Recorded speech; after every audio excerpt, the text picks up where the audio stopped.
My YouTube channel ideal nurse with Purna. दोस्तों, आज हम सेक्स ऑर्गन इन फीमेल के मोस्ट इम्पोर्टेंट एमसीक्यू की पार्ट फर्स्ट डिस्कस करने वाले हैं।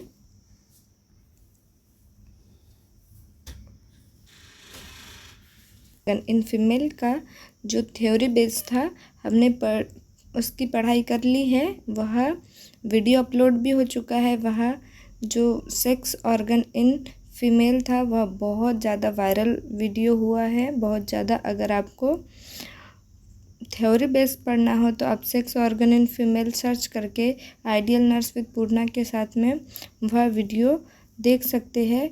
अब हम उसकी एमसीक्यू की पार्ट फर्स्ट पढ़ने जा रहे हैं। पार्ट सेकेंड थर्ड अपकमिंग सून है। So let's start the topic.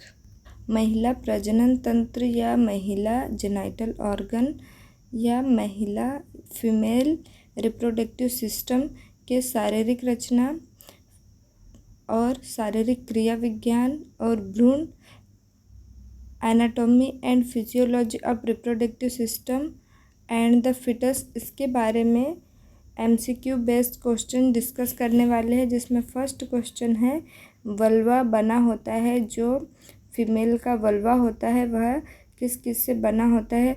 गर्भाशय और फैलोपियन ट्यूब से बना होता है। सेकंड, गर्भाशय, सर्विक्स और फैलोपियन ट्यूब से बना होता है।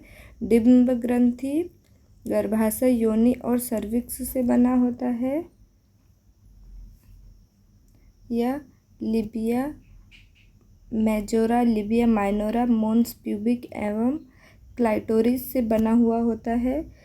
सो इसका राइट आंसर है ऑप्शन नंबर डी, क्योंकि जो वल्वा होता है वह फीमेल सेक्स ऑर्गन का आउटर पार्ट होता है या बाहरी पार्ट होता है, जिसमें लिबिया मेजोरा होता है, लिबिया माइनोरा होता है, मोन्स प्यूबिक होते हैं एवं क्लाइटोरिस होते हैं। नेक्स्ट है बेसल बॉडी टेम्परेचर डिम्बरक्षर है, ज़्यादा है, कोई परिवर्तन नहीं है, कम है या उतार चढ़ाव है। जो बेसल बॉडी टेम्परेचर है वह फीमेल में ज़्यादा होती है। Option number first. नेक्स्ट है फॉलिकल स्टिमुलेटिंग हार्मोन्स एफएचएस को एक्टिव रखने के लिए कौन सा हार्मोन्स आवश्यक होता है? इसका राइट आंसर है option number B, oestrogen. Oestrogen hormones जो होता है वह एफएचएस को एक्टिव रखने के लिए मोस्ट इम्पोर्टेंट हार्मोन्स होता है। नेक्स्ट है बाह्य स्त्री जननांग या एक्सटर्नल फीमेल जेनाइटल में पैड ऑफ फैटी उत्तक होते हैं। पेरिनियम होता है, लिबिया माइनोरा एवं मेजोरा होता है, मोन्स प्यूबिक होता है या वल्वा। इसका राइट आंसर है जो मोन्स प्यूबिक होते हैं या फीमेल के जो हेयर होते हैं, विजाइना पे जो हेयर पाए जाते हैं वह पैड ऑफ फैटी टिश्यू होते हैं। इसका right answer option number C, mons pubic. Next है लड़कियों में यौवन या प्यूबर्टी की औसत आयु कितनी होती है? जो फीमेल होती है या लड़कियां होती है उनमें जो प्यूबर्टी एज होती है वह कितनी होती है? इसका राइट आंसर है ऑप्शन नंबर डी, जो 14 से 16 एज होती है। 14 से 16 साल की उम्र में लड़कियों की यौवन या प्यूबर्टी एज स्टार्ट हो जाती है। नेक्स्ट है वेजाइनल एग्जामिनेशन में कौन से औजार द्वारा जो वेजाइना होती है और सर्विक्स को देखते हैं? इसका फर्स्ट है प्रोक्टोस्कोप, कॉल्पोस्कोप, साल्पिंगोस्कोप, साइटोस्कोप। इसका राइट आंसर है ऑप्शन नंबर बी, जो कॉल्पोस्कोप होता है उसमें वेजाइनल एग्जामिनेशन के दौरान जो वेजाइना और सर्विक्स को कोल्पोस्कोप में देखते हैं। नेक्स्ट है फर्टिलाइजेशन के बाद दो कोशिकाओं की अवस्था या सेल स्टेज में कितना समय लगता है।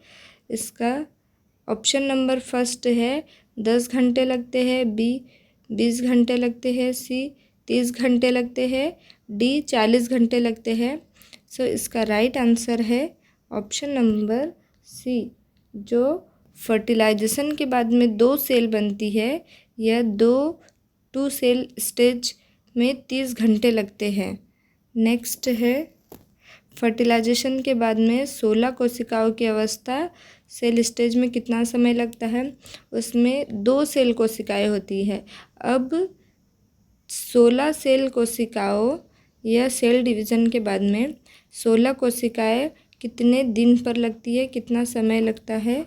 इसका राइट आंसर है ऑप्शन नंबर बी, 4 दिन लगते हैं 16 कोशिकाओं बनने में फर्टिलाइजेशन के बाद में। नेक्स्ट है मेनोपॉज का मुख्य सामान्य लक्षण क्या है। मेनोपॉज एक टर्मिनोलॉजी होती है जिसमें हमेशा के लिए स्टॉप हो जाते हैं मेंसेस साइकिल। यह 45 साल या 45 से 50 साल की उम्र में यह मेनोपॉज देखने को मिलता है। जो इसका मुख्य लक्षण क्या होता है, मोटापा होता है, हॉट फ्लैश होता है, नींद में कमी होती है या योनि में सूखापन होता है। इसका राइट आंसर है ऑप्शन नंबर बी। जो हॉट फ्लैश होते हैं यह उसका मुख्य कारण होता है। मेनोपॉज जो होता है, मेनोपॉजल जो होता है, इसका मुख्य कारण होता है हॉट फ्लैश। नेक्स्ट है ओवल्यूशन होना फॉर्मेशन के बाद में, किसके फॉर्मेशन के बाद में ओवल्यूशन होता है। प्राइमरी स्पर्मेटोजोआ के बाद में, सेकेंडरी स्पर्मेटोजोआ के बाद में या सेकेंडरी डिंब जनन। इसका राइट आंसर है ऑप्शन नंबर डी। जो द्वितीयक डिंब जनन होता है उसके बाद में ओवल्यूशन होता है। नेक्स्ट है फिजियोकेमिकल परिवर्तन या चेंज होता है स्पर्म के फर्टिलाइजेशन के बाद ओवम को कहते हैं। Spermatogenesis, capacitation, degeneration, oogenesis. इसका राइट आंसर है ऑप्शन नंबर बी। जो कैपेसिटेशन है वह फिजियोकेमिकल जो परिवर्तन होते हैं जो स्पर्म के फर्टिलाइजेशन के बाद ओवल को कहते हैं। जो स्पर्म का फर्टिलाइजेशन होता है उसके बाद में जो ओवल होता है उसे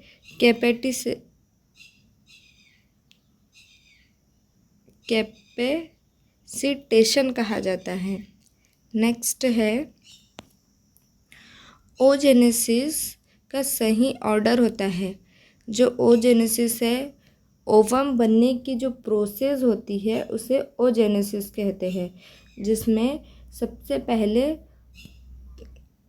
जो फर्स्ट ऑप्शन है ओजेनिया, प्राइमरी ओसाइट बनता है, सेकेंडरी ओसाइट बनता है, फिर डिमरक्शन होता है। सेकंड है प्राइमरी ओसाइट बनता है, द्वितीयक ओसाइट बनता है या उजोनिया बनता है, उसके बाद में ओवल्यूशन होता है। थर्ड है डिमरक्शन होता है, प्राइमरी ओसाइट होता है, द्वितीयक ओसाइट होता है, ओजेनेसिस होता है। फोर्थ है उजोनिया होता है, डिम्बरक्षर होता है, प्राइमरी ओसाइट होती है, द्वितीयक ओसाइट होती है। यह ओजेनेसिस जो ओवम बनने की या मेच्योरिटी की जो प्रोसेस होती है उसे ओजेनेसिस कहते हैं। जिसमें इसका जो राइट आंसर है ऑप्शन नंबर ए, जिसमें सबसे पहले उजोनिया बनता है, फिर प्राइमरी ओसाइट बनती है, फिर द्वितीयक ओसाइट बनती है, फिर डिम्बरक्षर होता है, देन उसके बाद में जो मेच्योर ओवम होता है वह बनता है। नेक्स्ट है स्पेकुलम परीक्षण का आशय है, जो स्पेकुलम होता है एग्जामिनेशन करने के लिए यूज़ किया जाता है, वह किस किस में यूज़ किया जाता है? फर्स्ट, संक्रमण का निदान करने के लिए, प्रीमेच्योर लीकिंग लिक्वर का निदान करने के लिए, सर्वाइकल लिस्टानिया जो सर्वाइकल कैंसर होता है उसका निदान करने के लिए, उपरोक्त सभी। इसका राइट आंसर है ऑप्शन नंबर डी।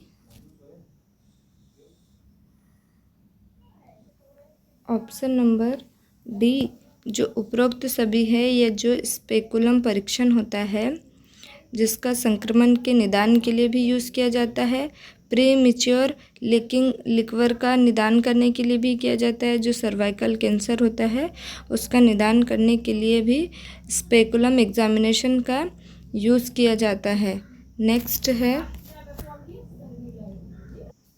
नेक्स्ट है मिनार्की की जो औसत एज होती है या एवरेज एज होती है वह कितनी होती है? मिनार्की मीन्स होता है जो फर्स्ट मेंसेस आते हैं, जो फीमेल के या लड़कियों के जो फर्स्ट मेंसेस आते हैं उसे मिनार्की कहते हैं, और वह कितने साल की एज में आते हैं या कितने साल में आते हैं? फर्स्ट है 10 साल में, सेकंड है 13 साल में, थर्ड है 16 साल में, फोर्थ है 19 साल में। इसका राइट आंसर है ऑप्शन नंबर बी, जो 13 साल के बाद में मिनार्की स्टार्ट हो जाती है या मेंसेस साइकिल स्टार्ट हो जाते हैं। नेक्स्ट है थैलार्ची में हार्मोन्स जिम्मेदार है। थैलार्ची मीन्स होता है जो फीमेल के ब्रेस्ट इनलार्जमेंट या ब्रेस्ट का जो ग्रोथ होता है उसे थैलार्ची कहते हैं, जिसमें जो ब्रेस्ट होते हैं वह उभरना या बड़े होना स्टार्ट हो जाते हैं। इसमें कौन से हार्मोन्स जिम्मेदार होते हैं, कौन से हार्मोन्स की वजह से थैलार्ची होती है? इसका फर्स्ट है एस्ट्रोजन के, सेकंड है प्रोजेस्टेरॉन से, थर्ड है ऑक्सीटोसिन से, फोर्थ है एंड्रोजन से। इसका राइट आंसर है ऑप्शन नंबर फर्स्ट एस्ट्रोजन। जो थैलार्ची होती है वह एस्ट्रोजन हार्मोन्स के कारण होता है। नेक्स्ट है